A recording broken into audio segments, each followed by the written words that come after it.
Eamon Khan here for Seconds Out with top journalist Dan Rafael, whose Substack you can find the link in the description for your ease of discovery. It's also at danrafael.substack.com. But that aside, Dan, how's life treating you? It's all good. Like we were talking about before you started recording, it's very cold where you are in the UK and very cold where I am here in the United States in Virginia. So we got that in common. Well, boxing fans will feel warmed up by, in prospect, a lot of fights that they can look forward to in 2025 off of the back of 2024, which led off with Fury versus Usyk, or Usyk versus Fury 2, I should say. I want to start off with, we can start off with a number of places, but first of all, with the information you obtained regarding a rematch between Devin Haney and Ryan Garcia. You obtained the court documents that I suggested there's a settlement that's been made between the two regarding court case from the first fight. How much of an obstacle has been cleared to make the second fight between the two off of the back of that settlement? Yeah, I mean, that's a huge thing. I mean, there was definitely not going to be a rematch without settling the lawsuit or getting the drug testing taken care of. And, those are two big chips from each side. So eventually, both of those things will be handled. But before I guess they could formally get rid of the lawsuit, they didn't want to drop the lawsuit and then have the fight not get finalized. So the way I understood the paperwork that you're referencing is that they notified the court that they're in the process of doing a draft agreement, a long form agreement to button everything up and make it official. And so they were informing the court that they were going to drop the lawsuit, but they were going through the process.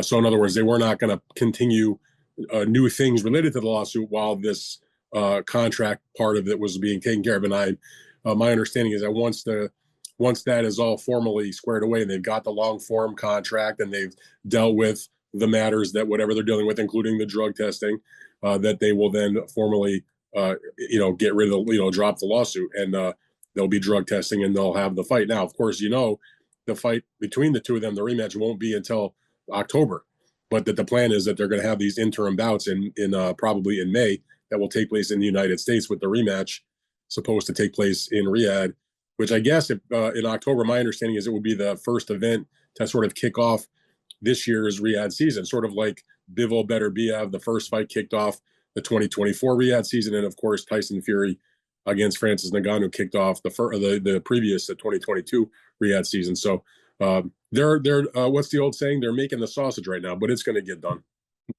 My colleague Rady Raheem grabbed a few minutes with Ryan Garcia at the red carpet at the Ring Magazine Awards a few days ago, and Ryan was pretty adamant that he wouldn't be submitting to any VADA testing for a potential second iteration of the Devin Haney fight. Do you feel that that will be figured out and that won't be as big as an obstacle as Ryan Garcia is making it out to be?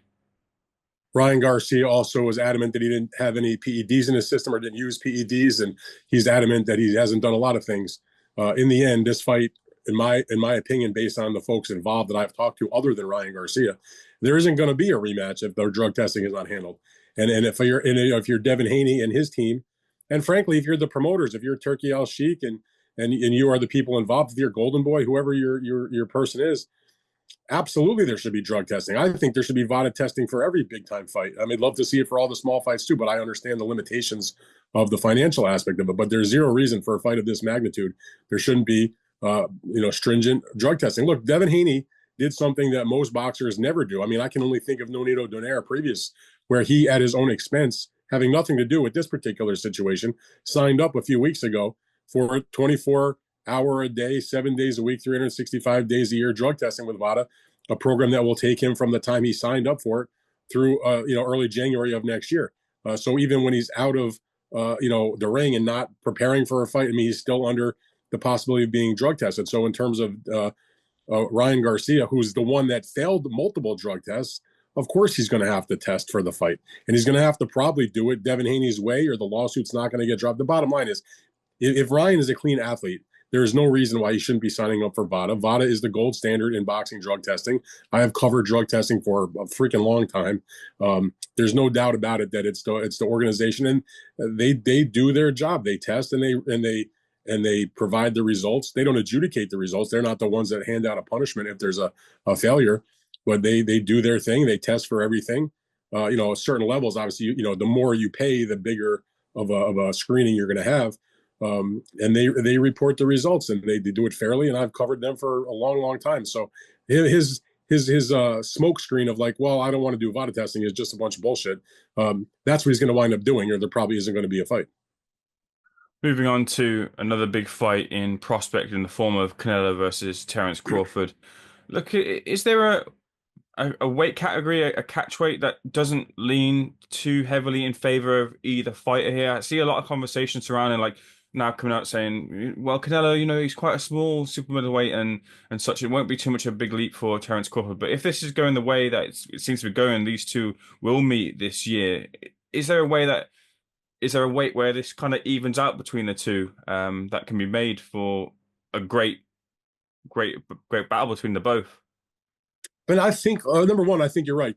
Canelo Alvarez is a small super middleweight. There's no doubt about it. Just in terms of his physical stature, he's not a tall guy. He's not like particularly, big for that weight division in terms of both his height and the weight that he may be when he's outside of the ring. Like in other words, when Canelo is not fighting a super middleweight fight, it's not like he's up at 200 pounds like some guys are.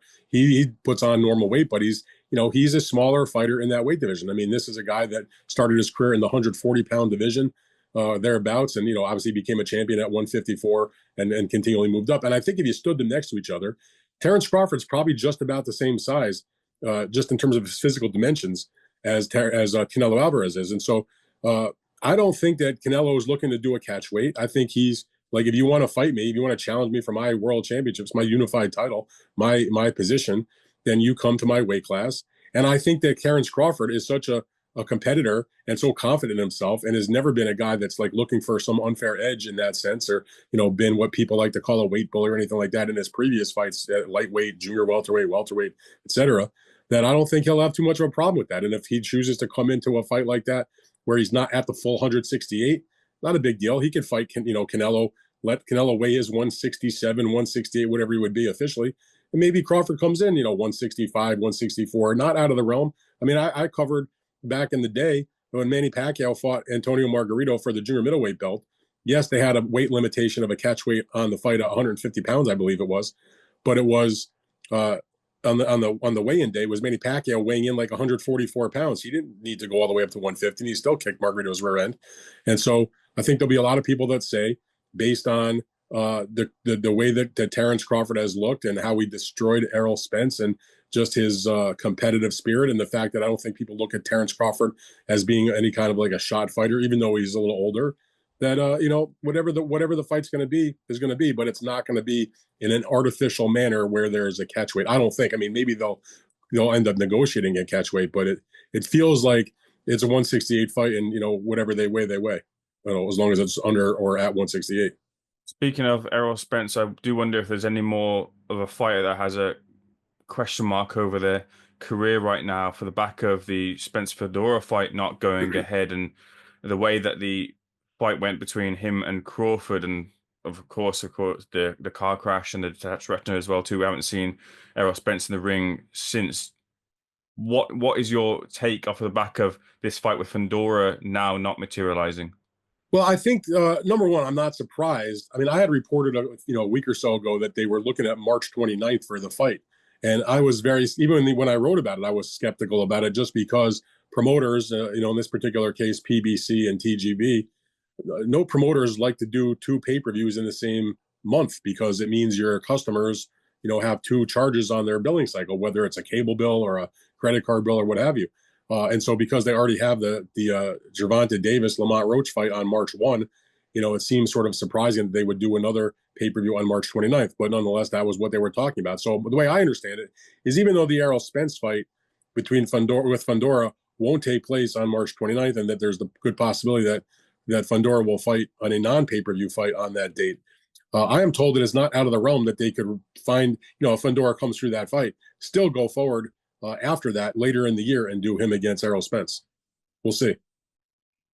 We'll see indeed. I wonder if you saw the interaction between Terence Crawford and Gervonta Davis, who've gone back and forth this week as well. I did. What did you think of that? I mean, it's listen. If I've no doubt that Terence Crawford would be up for that, no question. Gervonta Davis, he likes to talk on his social media. And you know what? If Terence Crawford is willing to go up to fight Canelo Alvarez from essentially welterweight to super middleweight, I mean, yes, I know he fought his last bout in the junior middleweight division, but it's the only time he ever fought in that weight class when he won the belt against Madrimov in August. But basically, he's going up, welterweight-ish to super middleweight. That would be, would Tank Davis at 135, who has fought previously at 140, would he go up and fight at 154 against Terence Crawford? I'd be a little shocked if he would agree to that. So, he's doing his thing. Crawford's doing his thing.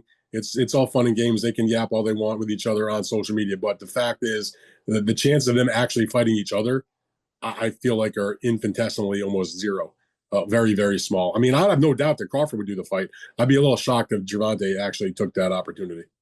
We've been discussing a couple of fights there that have been across the length of weight categories. So can we take anything from that to say that maybe in this year and years going forward, with the shakeup that's happening right now with boxing and apparently an imminent announcement regarding a boxing league and such conversations, that weight categories might mean a lot less than they used to No, in no, days no, no, no, no, past? no.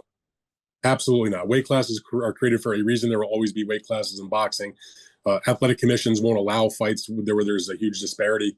It's fine when you have the elite guys, a Terence Crawford, obvious future Hall of Famer, a Canelo Alvarez, a future Hall of Famer, people like that who are at the highest level of the sport in terms of their skills and abilities. For them to move around in weight divisions doesn't surprise anybody. But you're not going to do that. Certainly, if there's this league concept comes into play, the way I understand it, is not meant for the top contenders, the championship level fighters. It's more of a developmental thing for some guys to make their names and stuff. No, the weight classes, they're going to still be around. It's only we get so caught up in it because it's the biggest fights between the biggest names where we see sort of the blurred lines of weight classes. But in normal day-to-day boxing, there's weight classes, and they exist for a very specific reason, because you want to make it a fair playing field. At the elite level, guys can take that shot at legacy. I mean, this is not the first time we've seen this happen. I mean, we've seen it many times when other fighters have gone up. I mean, the most famous example that I can think of, at least in my tenure of writing about boxing, was take a look at what Manny Pacquiao did. He was, cruising along. He'd been champ in a bunch of the lower weight classes. Looked really good when he fought in the lightweight division. And then jumped up and fought Oscar De La Hoya in the welterweight division. People thought Oscar De La Hoya was going to annihilate him. And what happened? Manny Pacquiao retired him because those are elite guys. But in the rest of boxing, it doesn't quite work like that in my mind. On to another conversation that has the thread of weight classes in its makeup as well too, and that's over here in the UK. A fight that's been rumbling on for a number of years has now, it seems to be, made in the form of Chris Eubank Jr. versus Conor Benn at 160, with Chris Eubank Jr. having a rehydration clause at 170. You obtained the details about having a two-way rematch clause on the fight. Does the 170 rehydration clause sway you in any way as to how the fight pans out? Not really. I mean, look, I understand why Eubank wouldn't want to do a rehydration clause. And frankly, I hate rehydration clauses. If you're going to fight a guy, weigh in at the weigh-in, make the limit that you all contracted for, and whatever happens after that, so be it. So I've never been a big fan of the rehydration clause. But if that was what it took to make the fight, a guy like Chris Eubank, who has been fighting in the middleweight division for the last few years, obviously he's got plenty of experience fighting in the super middleweight division also.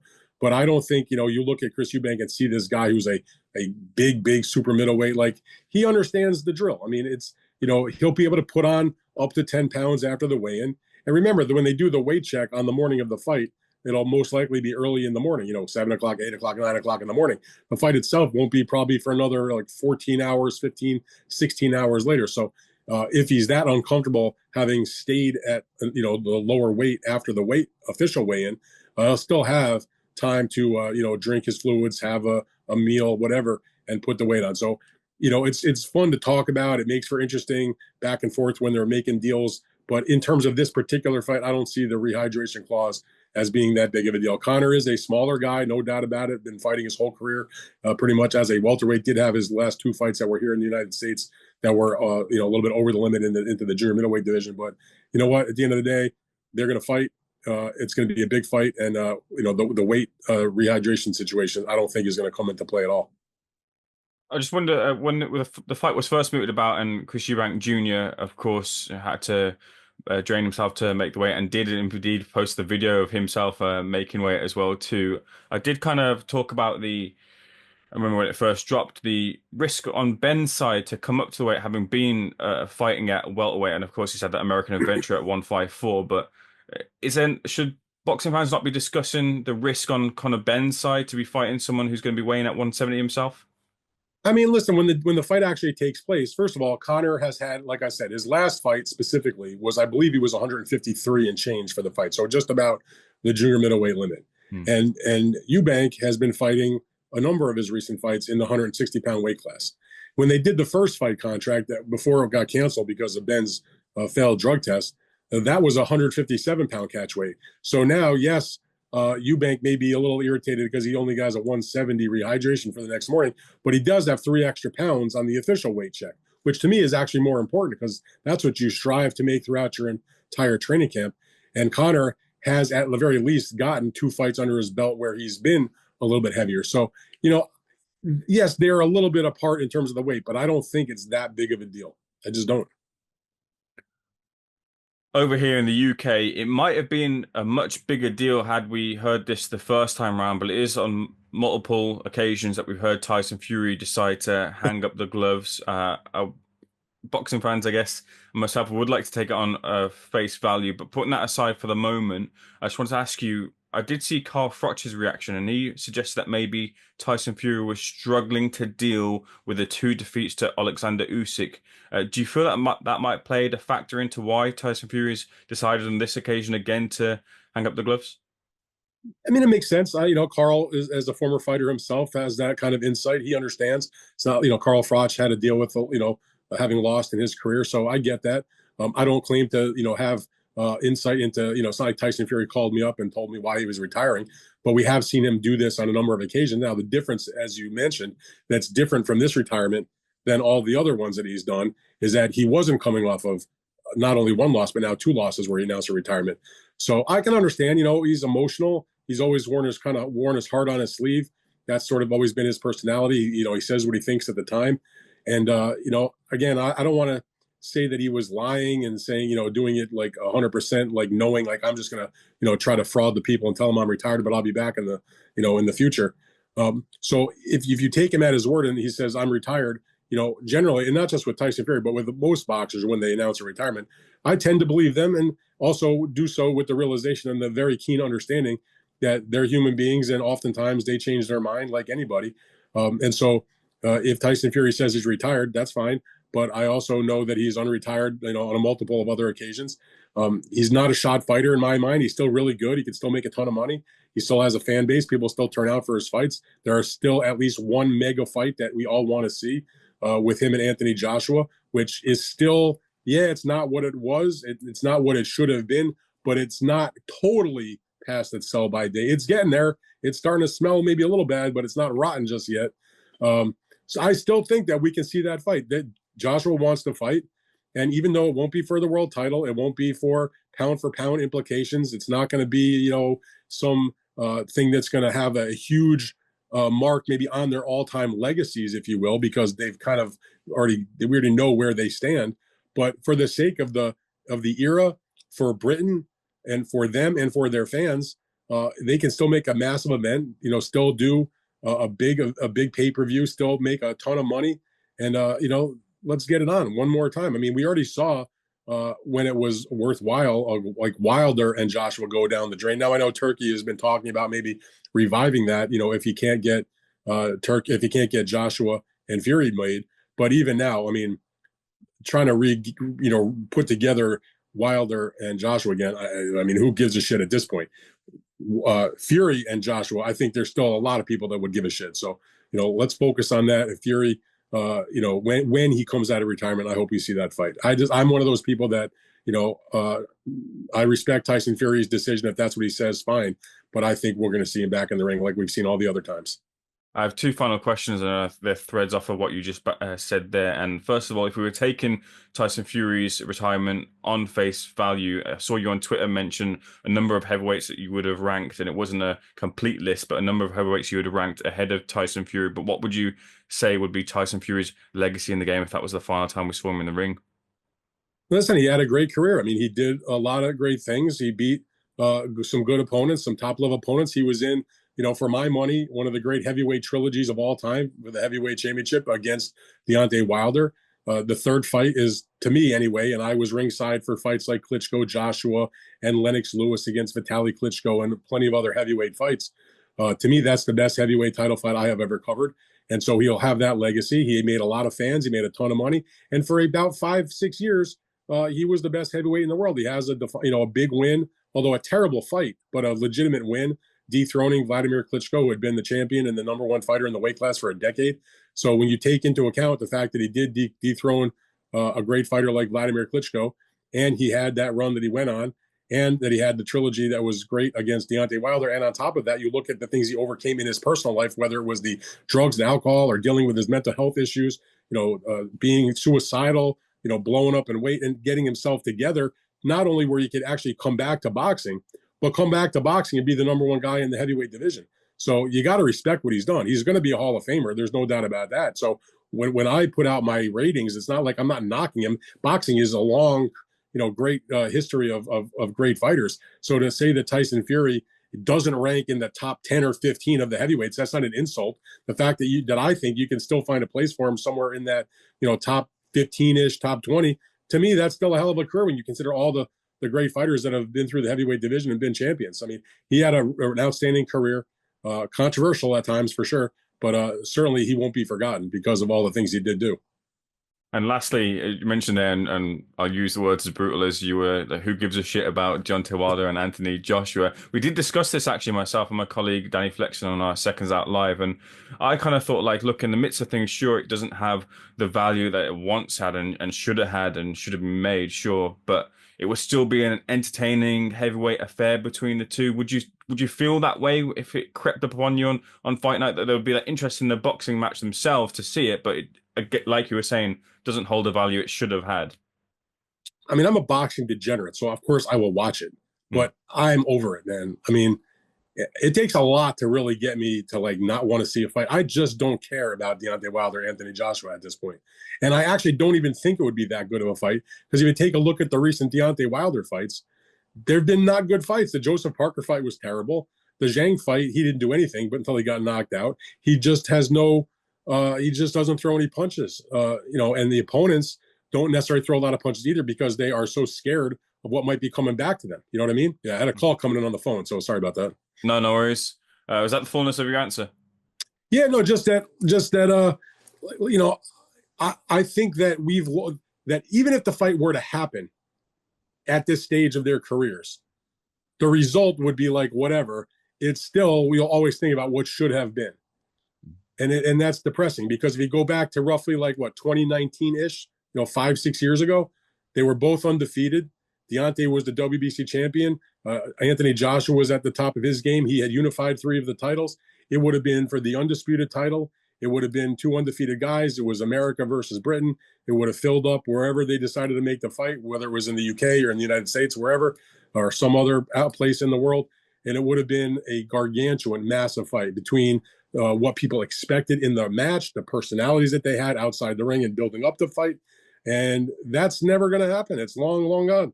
And it's a shame, because there was no reason for it not to happen. The two sides had talks on a multiple occasions to try to do that fight. And it's always just really irritated me that it didn't happen. And if you throw me the crumbs now, 6 years later, when they're both at the end of their careers, I just don't give a shit. Dan, I appreciate your insights and opinions once again. And once again, to the listeners, you can find Dan Rafael's Substack link in the description, danrafael.substack.com. Much appreciated. Thank you for your time, and hopefully speak again soon, Dan. You bet. My pleasure.